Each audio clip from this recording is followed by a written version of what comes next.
Hello friends, അപ്പോൾ നമ്മളിന്ന് വന്നിരിക്കുന്നത് സ്വദേശ് മെഗാ ക്വിസിൻ്റെ ഡിസ്ട്രിക്റ്റ് ലെവലുമായിട്ടാണ്. അപ്പോൾ കുറേ കൂട്ടുകാർ സ്വദേശ് മെഗാ ക്വിസ് ചെയ്യാൻ പറഞ്ഞിട്ടുണ്ടായിരുന്നു.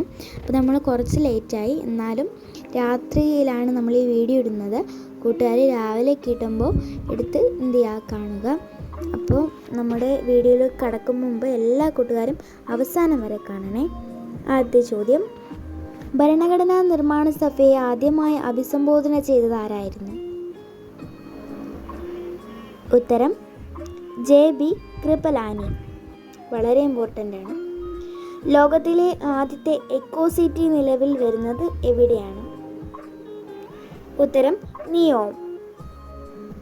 അടുത്ത ചോദ്യം: തവിട്ട് കൽക്കരി എന്നറിയപ്പെടുന്നത് എന്താണ്? ഉത്തരം ലിഗ്നൈറ്റ്. അടുത്ത ചോദ്യം: ക്വിറ്റ് ഇന്ത്യ സമരകാലത്തെ ഇന്ത്യൻ വൈസ്രോയി ആരായിരുന്നു? ഉത്തരം ലിൻലിത്ഗോ പ്രഭു. അടുത്ത ചോദ്യം: ലോകസഭയുടെ പരമാവധി അംഗസംഖ്യ എത്രയാണ്? ഉത്തരം 545. അടുത്ത ചോദ്യം: ഏകീകൃത സിവിൽ കോഡ് നിലവിലുള്ള ഇന്ത്യൻ സംസ്ഥാനം ഏതാണ്?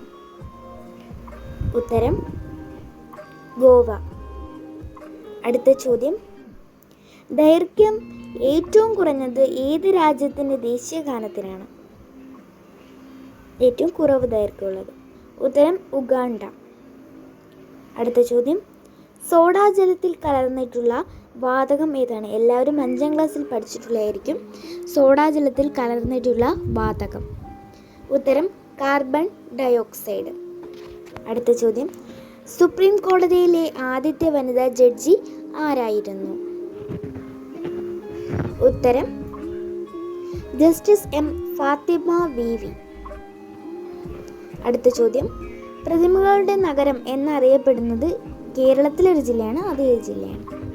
ഉത്തരം തിരുവനന്തപുരം. അടുത്ത ചോദ്യം: കിഴക്കിൻ്റെ കാശ്മീർ എന്നറിയപ്പെടുന്നത്? നമ്മുടെ കേരളത്തിലെ ഇടുക്കി ജില്ലയിൽ സ്ഥിതി ചെയ്യുന്ന ഏതാണ്? മൂന്നാർ. അടുത്ത ചോദ്യം: ഏത് വൈറ്റമിൻ്റെ കുറവ് മൂലമുള്ള രോഗമാണ് സ്കർവി? ഉത്തരം വിറ്റാമിൻ C. അടുത്ത ചോദ്യം: ബംഗാൾ വിഭജനം നടന്ന ഏത് വർഷമാണ് ബംഗാൾ വിഭജനം നടന്നത്? ഉത്തരം 1905. അടുത്ത ചോദ്യം: ബംഗാൾ വിഭജന കാലത്ത് രവീന്ദ്രനാഥ് ടാഗോർ രചിച്ച കവിത? ഉത്തരം അമർ സോനാർ ബംഗ. അടുത്ത ചോദ്യം: ബംഗാൾ വിഭജനം നടത്തിയ വൈസ്രോയി ആരായിരുന്നു? ഉത്തരം കഴ്സൺ പ്രഭു. അപ്പോൾ എല്ലാവരും അവസാനം വരെ കണ്ടല്ലോ. അപ്പോൾ എല്ലാവർക്കും ഗുഡ് ബൈ.